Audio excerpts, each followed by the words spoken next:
full recap of NFL Week 8. Starting on Thursday Night Football, the Bills beat the Bucs 24-18 to go to 5-3.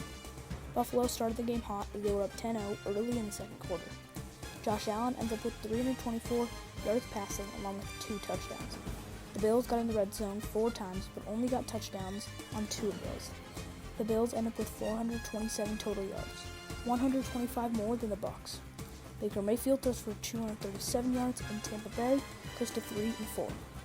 Jalen Ramsey makes his debut for the Dolphins as they beat New England 31-17 with the help of Tua throwing 3 passing touchdowns.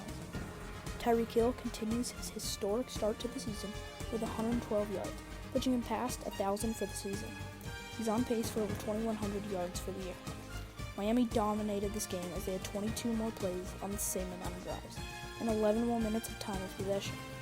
Mac Jones throws for 161 yards and 2 touchdowns. The Patriots go to 2-6. The Jets beat the Giants 13-10 in overtime off of a 33-yard game-winning field goal by Greg Zuerlein. Zach Wilson throws for 240 yards and a touchdown. But on the other hand, the 2 combined QBs for the Giants recorded only 7 yards from scrimmage, as Tyrod Taylor was injured in the middle of the second quarter. This was a very boring game as both teams only had 12 first downs each. The Giants recorded 203 yards rushing as they only threw the ball 14 times. Jets go to 4-3 and Giants go to 2-6. The Jaguars beat the Steelers 20-10 as they get their 5th straight win after starting 1-2. Kenny Pickett left the game early with a rib injury and was replaced by Mitchell Trubisky, who threw for 138 yards. Jacksonville had 377 total yards, including 292 from Trevor Lawrence. The Jaguars were 0-3 in the red zone, but still get the win in Pittsburgh. The Steelers go to 4-3. Will Levis goes off in his debut as the Titans beat the Falcons 28-23. The rookie threw 4 touchdowns, 3 of those going to DeAndre Hopkins and 238 yards. The Titans also got 159 yards on the ground. Taylor Heineke threw for 175 yards after he replaced Desmond Ridder in the second half after being down 14-3. Falcons dropped to 500 and the Titans go to 3-4. The top 2 picks in this year's draft battle it out as Bryce Young comes out on top with Carolina getting their first win of the year, 15-13.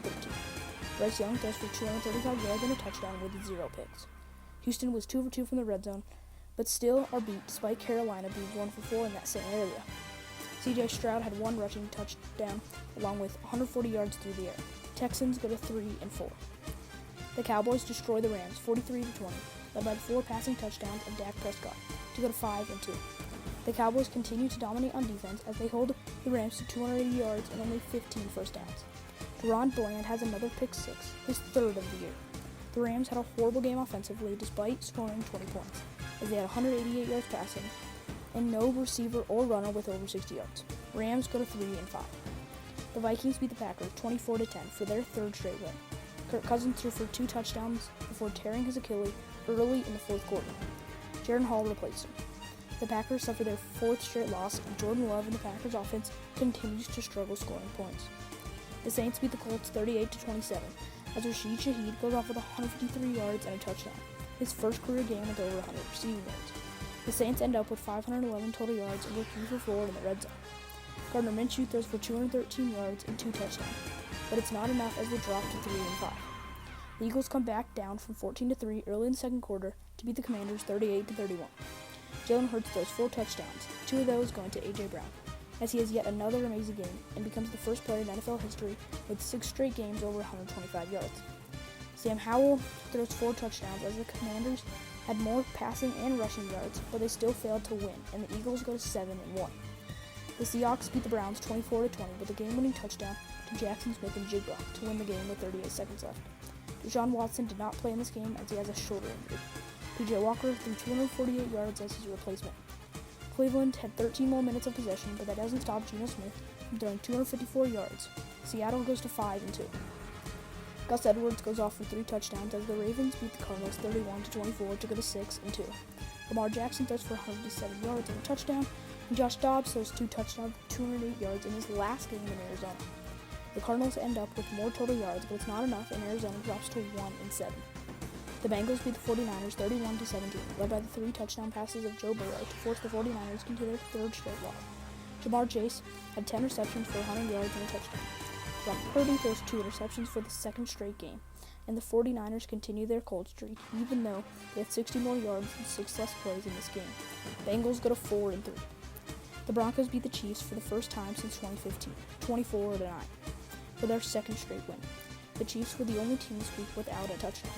The Broncos defense forced 5 turnovers, 2 picks from Patrick Mahomes, and 3 forced fumbles. Russell Wilson only throws 114 yards, but throws 3 touchdowns to give the Chiefs their first loss since week 1. The Chargers beat the Bears 30-13 with Justin Herbert's 3 touchdown passes. Tyson Bagent throws 2 picks of 232 yards through the air in his second career start. Austin Eckler had 94 receiving yards and 29 rushing yards along with a touchdown. The Bears go to 2-6 and the Chargers go to 3-4. Jahmyr Gibbs once again has an amazing game as the Lions beat the Raiders 26-14. The rookie from Alabama had 152 rushing yards and a touchdown. Jared Goff was for 272 yards and a touchdown. The Raiders only had 12 first downs on 157 yards, despite putting up 2 touchdowns. Detroit goes to 6-2. Make sure to like and subscribe for next week's full recap.